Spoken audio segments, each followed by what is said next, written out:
Is this normal? What happens next?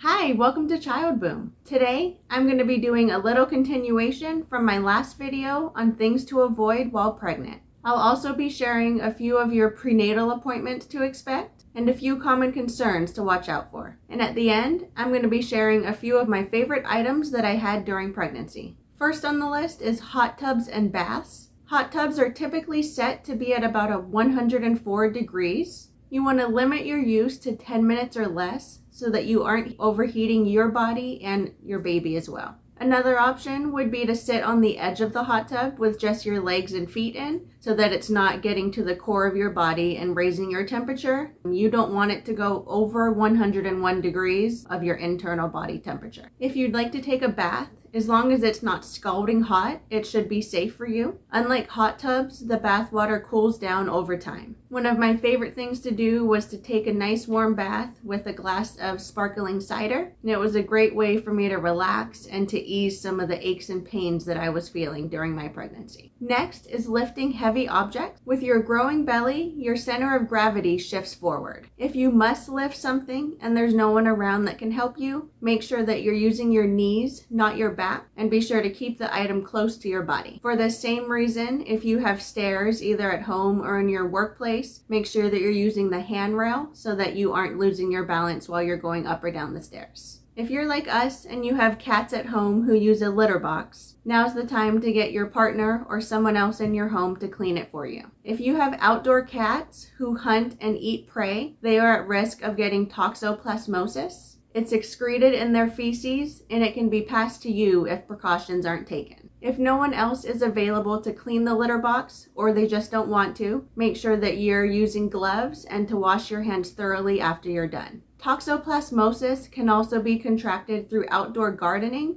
unwashed vegetables, and raw meat. I go more in depth on the foods to avoid in my video from a few weeks ago. When it comes to sleeping positions, there are a few positions that are safer than others for you and your growing baby. If you're accustomed to sleeping on your back during the second and third trimesters, you're going to want to transition to a side sleeping position. Your growing uterus puts added weight on your vena cava, which is one of the main veins that brings blood from your upper body to your lower body. Putting weight on this vein can cause varicose veins in your legs, hemorrhoids, and decreased circulation for both you and your baby.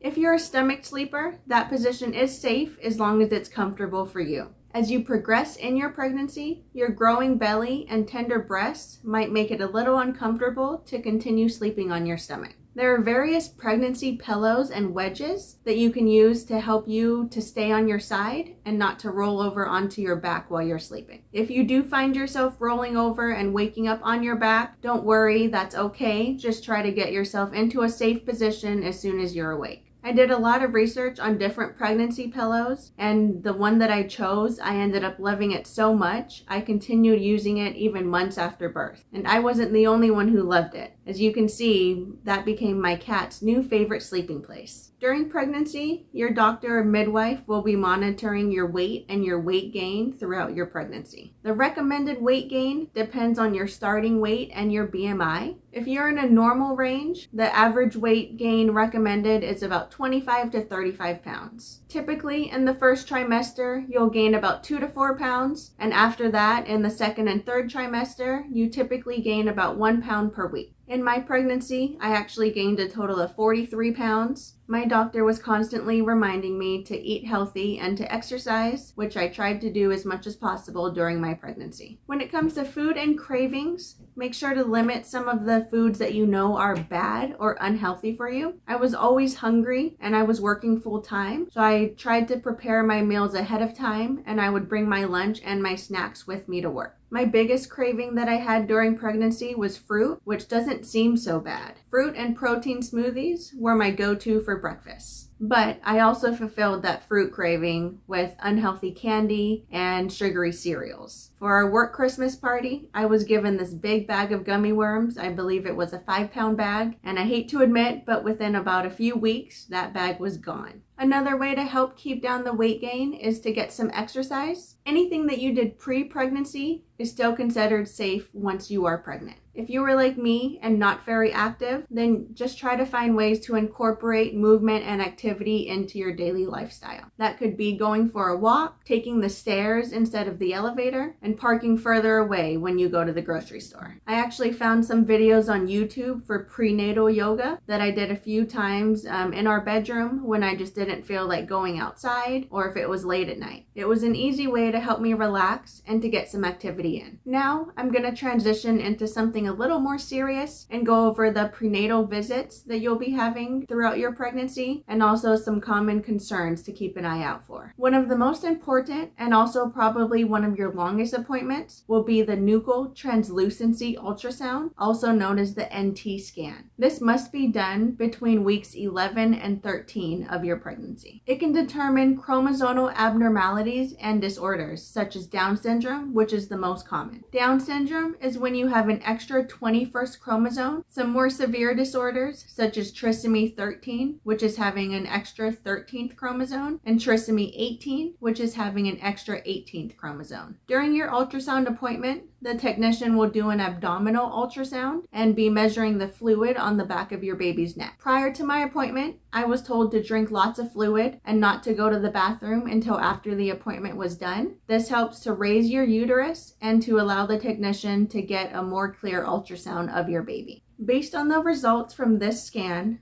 along with your age and blood work that you'll have done prior, you'll get results on how likely it is that your baby will have one of these abnormalities. Depending on your hospital, you may get the results immediately like we did, or it may take up to 1 week to get the results. If it does come back positive, that isn't a guaranteed that your baby is going to have a disorder or abnormality, but it just means that the chances of them having it are a lot higher. If you choose, there are follow-up tests that can be done during the second trimester that will give you a more clear understanding of what to expect. This is also a very special appointment because you'll get to find out the sex of your baby. And don't forget to ask for lots of sonogram pictures to take home with you. If this is your first pregnancy, typically starting around week 18 to week 22, you'll be able to feel the first little movements of your baby inside of you. If this is not your first pregnancy or you have a very slim figure, that could be felt as early as 14 weeks. There are a lot of different sensations that you can feel when your baby is moving. Many people describe them as the flutter of butterflies or even a muscle twinge. For me, it felt more like a light ball bouncing or bubbles popping inside of my belly. Early on in your pregnancy, you're going to feel these movements very down low, right above your pubic bone. And as your baby and uterus grows, it's going to slowly move up and up. Here's a chart that shows fundal height, which is measured in centimeters from the top of your pubic bone to the top of your uterus. Starting around 20 to 24 weeks, your fundal height will match the weeks pregnant that you are. So if you're 25 weeks pregnant, your fundal height would be around 25 centimeters, give or take 1 or 2. Once you're in your third trimester at week 28 is when you're going to want to start doing kick counts. Within a 1-hour period, you want to feel your baby move at least 10 or more times. This could be counted as rolls, kicks, punches, or any movement that you feel. Oftentimes, you will also feel your baby hiccup, which can be a kind of strange sensation if you're feeling it for the first time. If your baby is anything like mine, this won't take you a full hour. You'll be at that kick count within a few minutes. I swear, she was practicing martial arts or gymnastics in there. If it's been an hour and you haven't gotten to those 10 kick counts, there are a few things you can do to help. Start by having a little snack. This is where a little bit of sugar isn't going to hurt you. Lay down and relax with your hand on your belly. It can also help to use an item, like a book, on top of your belly so that it's easier for you to see the movements as they're happening. As your baby grows, their room to move around becomes smaller and smaller. Movements will feel different as you progress, which is why it's important to do this every day or a few times a day so that you're familiar with what is normal for you and your baby. Once you enter into week 20 or month 5, there's a condition called preeclampsia that you can develop. Now, I don't mean to scare you, but this is is serious. It can have life-threatening outcomes for you and your baby. Some signs to watch out for are frequent and constant headaches, vision changes, shortness of breath, abdominal pain, especially in the right side under your ribs, swelling in the face and hands,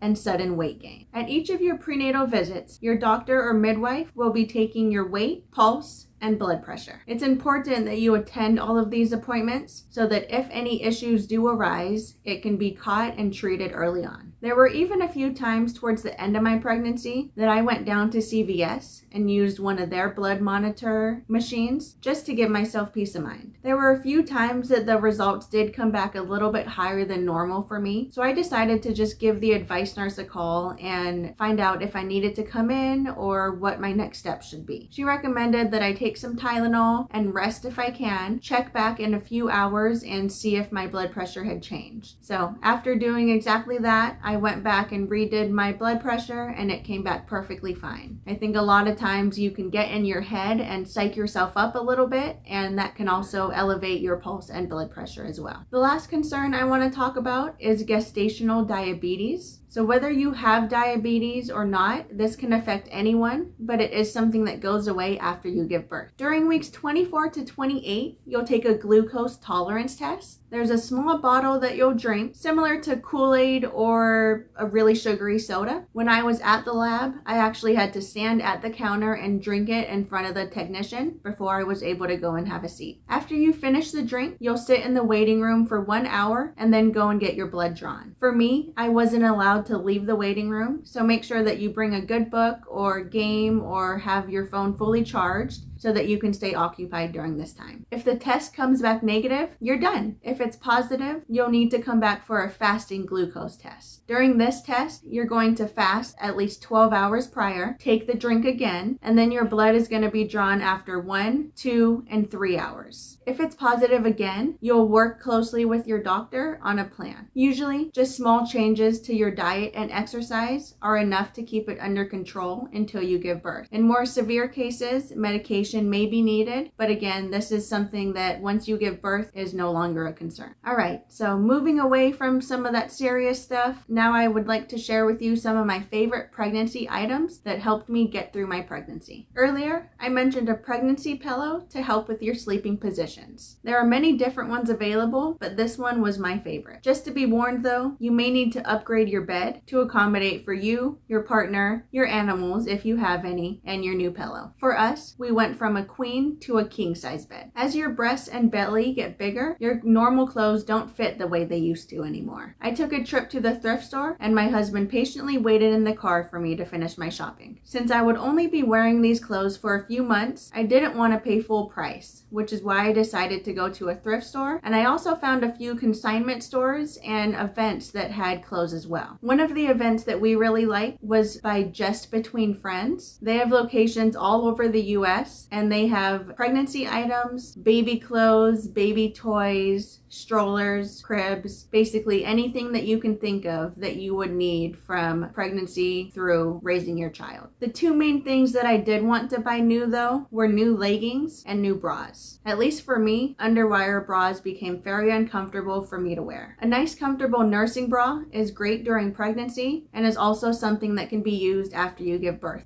Another item that helped me a lot, especially towards the middle and end of my pregnancy, was a pregnancy belt. As my belly started getting bigger, I developed some pelvic and low back pain. I was able to wear the belt under my shirt, and it just helped to provide some support to my growing belly. Lastly, I had some creams and lotions that I used to help with stretch marks. Now, the thing with stretch marks, if you're going to get them, there's not really anything you can do to prevent that. But the lotions were very soothing on my skin and helped me not to be itchy as much. There are many other items that a lot of women find helpful during their pregnancy, but these were just a few of my favorites that I will definitely be continuing to get for future pregnancies. So that's everything that I had for you today. Thanks for listening in to another episode of Child Boom. And please don't forget to like and subscribe to help your fellow and soon-to-be parents. Bye!